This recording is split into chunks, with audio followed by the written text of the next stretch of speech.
2024 की टी20 world cup में 2 match हारने के बाद पाकिस्तान के कोच गैरी क्रिस्टन एक बयान देते हैं। पाकिस्तानी टीम में कोई यूनिटी नहीं है, लोग इसे टीम कहते हैं लेकिन ये किसी भी तरह की टीम नहीं है। इस बयान के बाद पूरा पाकिस्तानी क्रिकेट हिल गया। लोग कहने लगे कि आखिर 40 दिन पहले अपॉइंट हुए कोच ने क्या देख लिया जो मीडिया में आके टीम को जलील कर रहा। अब मैं आपको बताता हूँ 40 दिनों में हुआ क्या था। सबसे पहला दिन यानी कि 14 मई सन 2024। इस दिन पीसीबी गैरी क्रिस्टन को ऐसा कोच अपॉइंट करती है। जहां आते ही उन्होंने चीफ सेलेक्टर वाहब रियाज से आजम खान को हटाने की बात की, क्योंकि गैरी क्रिस्टन का मानना था यूएसए की पिचेस पे पावर हिटिंग से ज्यादा इंपॉर्टेंट है सिंगल डबल गेम, जिसमें आजम बिल्कुल भी नहीं माहिर है और इसी वजह से मैं आजम खान को टीम में नहीं चाहता। लेकिन चीफ सेलेक्टर साहब ने आजम को टीम से हटाने से सख्त मना कर दिया। फिर पाकिस्तान का इंग्लैंड टूर खत्म हुआ, जहां पे आजम खान ने 2 इनिंग में 11 रन बनाए, जिसके बाद गैरी ने चीफ सेलेक्टर को एक लेटर लिख के भेजा। टी20 वर्ल्ड कप में मुझे किसी भी सूरत हाल में आजम खान नहीं चाहिए, क्योंकि आजम खान को पेस और बाउंस से तकलीफ होती है। लेकिन फिर कहानी में एंट्री हुई बाबर आजम की। बाबर ने बोला मुझे किसी भी सूरत हाल में आजम खान चाहिए, जिसके बाद कोच के न चाहते हुए भी आजम को टी20 वर्ल्ड कप में सेलेक्ट किया गया। फिर शुरुआत होता है क्रिकेट के महाकुंभ यानी कि टी20 वर्ल्ड कप की, जहां पे पहले 2 मैचेस में गैरी ने टीम को 2 गेम प्लान दिया। पहला, पाकिस्तानी टीम पावर प्ले में अटैक करेगी, वहीं दूसरा, बॉलर्स हार्ड लेंथ पे बॉल डालेंगे। लेकिन क्या पाकिस्तानी प्लेयर्स ने गेम प्लान फॉलो किया? जवाब है बिल्कुल नहीं। सबसे पहले पाकिस्तानी बल्लेबाजों ने पावर प्ले में सिर्फ 30 रन बनाए, वहीं सहीन ने 24 में से 17 गेंदें आगे डाली और नतीजा यूएसए ने उनके स्पेल में 32 रन ठोक दिए, जिसकी वजह से पाकिस्तान यूएसए जैसी टीम से हार गई। फिर वर्ल्ड कप के दूसरे मैच में इंडिया ने पाकिस्तान को 120 रनों का टारगेट दिया, जहां गैरी ने बाबर और रिजवान से पावर प्ले में अटैक करने को कहा। लेकिन इन दोनों ने पावर प्ले में दोबारा स्लो बैटिंग करके सिर्फ 28 रन बनाए और नतीजा पाकिस्तान इंडिया से भी हार गई। लेकिन इस हार के बाद पाकिस्तानी ड्रेसिंग रूम में ऐसी लड़ाई हुई जिसके बारे में किसी ने कल्पना भी नहीं किया था। वो ऐसा कि हार के बाद गैरी क्रिस्टन बाबर और रिजवान से गुस्से में बोलते हैं, बाबर और रिजवान, मैंने आप दोनों से पावर प्ले में अटैक करने को कहा था, लेकिन ये बताने के बावजूद आप स्लो क्यों खेले?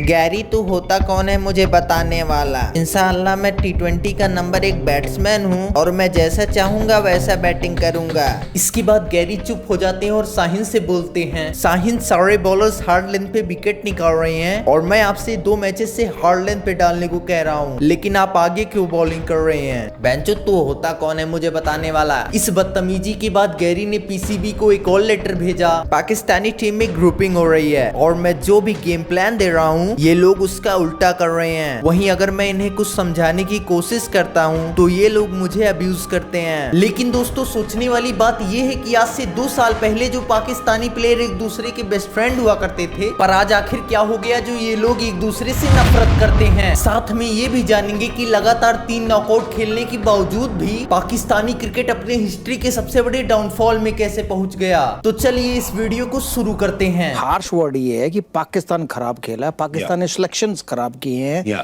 अपने प्लेइंग 11 के भी और अपने स्क्वाड के भी। करेक्ट, तो उस पे नजर डालें। Pathetic performance. साल 2019 के वर्ल्ड कप में पाकिस्तानी टीम के खराब प्रदर्शन के बाद पीसीबी सरफराज खान को हटा के बाबर आजम को नया कैप्टन अपॉइंट करती है, जिसके बाद अगले 4 सालों में बाबर ने वो कर दिया जिसकी कल्पना किसी ने की भी नहीं थी। उन्होंने अपने पहले वर्ल्ड कप में इंडिया को बुरी तरीके से हरा के अपनी टीम को सेमीफाइनल में पहुंचाया। वहीं इसके बाद एशिया कप 2022 में इंडिया को दोबारा हरा के अपनी टीम को फाइनल में पहुंचाया। वहीं आगे वर्ल्ड कप 2022 में इनकी लीडरशिप में पाकिस्तान ने दोबारा फाइनल खेला। लेकिन फिर सोचने वाली बात यह है कि आखिर आगे क्या हो गया जिसकी वजह से पाकिस्तानी टीम नॉकआउट के लिए भी क्वालिफाई नहीं कर पा रही। वहीं अफगानिस्तान, जिम्बाब्वे जैसी टीमें पाकिस्तान को आसानी से हरा रही। तो चलिए इस वीडियो में हम पाकिस्तान के डाउनफॉल का रीजन जानते हैं। 2016 में जब विराट कोहली अपने पीक पे थे तो उन्होंने एक बात बोली थी कि स्पोर्ट टीम में प्लेयर के बीच में म्यूचुअल अंडरस्टैंडिंग होनी चाहिए, ना कि कोई फ्रेंडशिप, क्योंकि स्पोर्ट समय के साथ बहुत तेजी से आगे बढ़ता है, जिसकी वजह से नए नए टैलेंटेड प्लेयर को जगह देना होता है। लेकिन अगर किसी टीम में फ्रेंडशिप होता है तो 90% चांस ये है कि उस टीम का लीडर टैलेंटेड प्लेयर की जगह पे अपने दोस्त को जगह देगा। विराट ने ये बात तो बोला था 2016 में, लेकिन ये सच हुआ पाकिस्तान क्रिकेट के 2021 से 1923 के पीक में जब पाकिस्तान क्रिकेट लगातार नॉकआउट खेल रहा था और सारे प्लेयर एक दूसरे का भाई बता रहे थे। जैसे बाबर ने एक इंटरव्यू में शादाब को अपना भाई बताया था, वहीं शहीन ने अपने एक इंटरव्यू में बाबर को मस्का लगाते हुए खुद को और रिजवान को बाबर का सिपाही बताया था। अच्छा, बाबर से कैसे रिलेशन है? मेरा फेवरेट प्लेयर भी है बाबर और नंबर 1 प्लेयर है, और हम उसको हमेशा मैं और रिजवान कहते हैं कि आप सिर्फ बताएं, क्योंकि वो अर्तुगरुल है और हम उसके सिपाही हैं। अच्छा, तो जैसा कि हम उसके पीछे।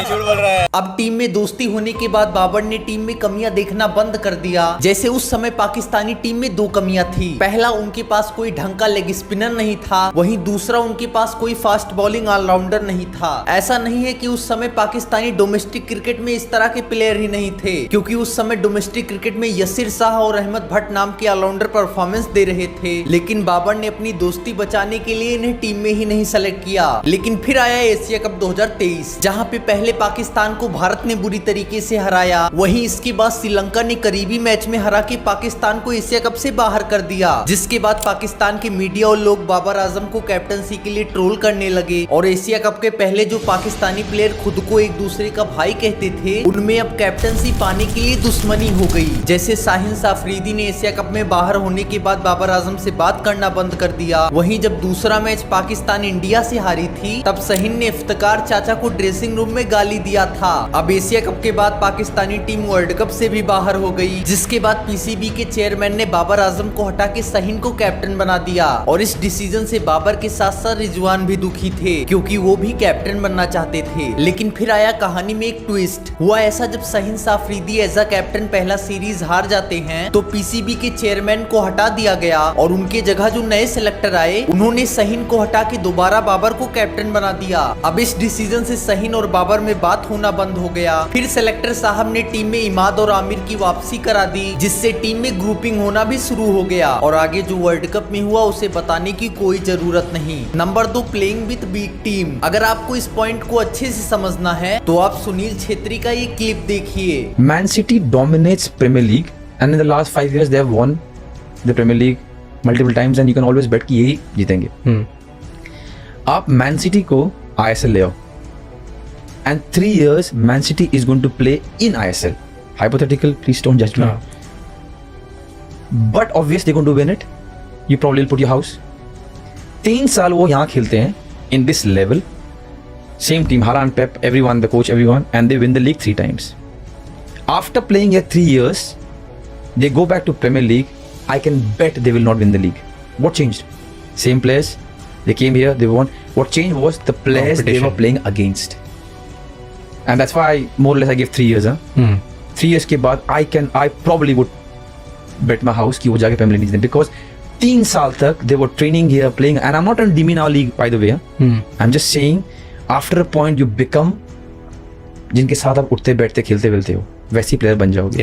साल 2021 से लेके 23 तक पाकिस्तान ने अपने 67% मैचेस 6 से 10 रैंक टीम के साथ खेला। वहीं बचे कुछ 33% मैचेस 1 से 5 रैंक टीम के साथ, और उसमें भी टॉप टीम पाकिस्तान के खिलाफ अपना बी और सी टीम लाती थी, जिससे पाकिस्तानी प्लेयर्स के स्किल का बहुत ही ज्यादा नुकसान हुआ। जैसे जब पाकिस्तानी प्लेयर वर्ल्ड कप में बड़े प्लेयर्स के सामने खेलते हैं तो उनके प्लेयर हमेशा बड़े बॉलर और बैटर के सामने नर्वस दिखते हैं। अब अगर हम पाकिस्तान को इंडिया और ऑस्ट्रेलिया से कंपेयर करें तो 2021 से इंडिया ने अपने 87% मैचेस, वहीं ऑस्ट्रेलिया ने अपने 92% मैचेस 1 से 5 रैंक टीम के साथ खेला है, जिसका असर दोनों की आईसीसी परफॉर्मेंस पे साफ साफ दिख रहा। नंबर 3, फिटनेस और फील्डिंग स्टैंडर्ड। ये है विराट कोहली का फील्डिंग प्रैक्टिस, जहां पे एक मशीन से लगातार बॉल पे बॉल फेंका जा रहा, जिससे उनके हाथों में चोट भी लग रही, लेकिन इसके बावजूद भी बंदा प्रैक्टिस कर रहा। वहीं ये है हमारे नाजुक पाकिस्तानी प्लेयर्स का फील्डिंग प्रैक्टिस, जहां पे नीचे गद्दा लगा हुआ है ताकि कहीं राजा साहब को चोट ना लग जाए। और मेरी आईसीसी से दरख्वास्त है कि वर्ल्ड कप में भी गद्दा अलाउड किया जाए, क्योंकि इसी नाजुकपन और घटिया फील्डिंग प्रैक्टिस की वजह से पाकिस्तानी टीम हर वर्ल्ड कप और एशिया कप में औसतन 10 कैच छोड़ रही। अब जानते हैं पाकिस्तानी टीम ऐसा फील्डिंग प्रैक्टिस क्यों करती है। इसका सबसे बड़ा कारण है उनका घटिया फिटनेस स्टैंडर्ड। जैसे विराट कोहली 35 साल की लंबी उम्र में यो टेस्ट में 17.5 स्कोर कर रहे, वहीं एक है हमारे लाडले बाबर आजम। हुआ ऐसा कि एक बार बाबर आजम यो टेस्ट में फेल हो जाते हैं, जिसके बाद पीसीबी के चेयरमैन ने इन पे एक्शन लेने को कहा, लेकिन रिएक्शन में चेयरमैन साहब ही बाहर हो गए। कारण number 4, Pakistani domestic cricket. Indian cricket की ग्रोथ का सबसे बड़ा रीजन है हमारा डोमेस्टिक क्रिकेट, जहां पे रणजी और सैयद मुश्ताक अली जैसा जबरदस्त टूर्नामेंट होता है, जिससे नए नए प्लेयर हमारे इंडियन नेशनल टीम में आते हैं। लेकिन अगर बात की जाए पाकिस्तान की, तो उनके डोमेस्टिक प्लेयर अपना देश छोड़ के दूसरे देश के लिए खेलना चाहते हैं, जैसे बिलाल खान और शान जहांगीर। इसके पीछे 3 कारण है। पहला कारण है पाकिस्तानी डोमेस्टिक प्लेयर को सही से ट्रेनिंग नहीं मिलता।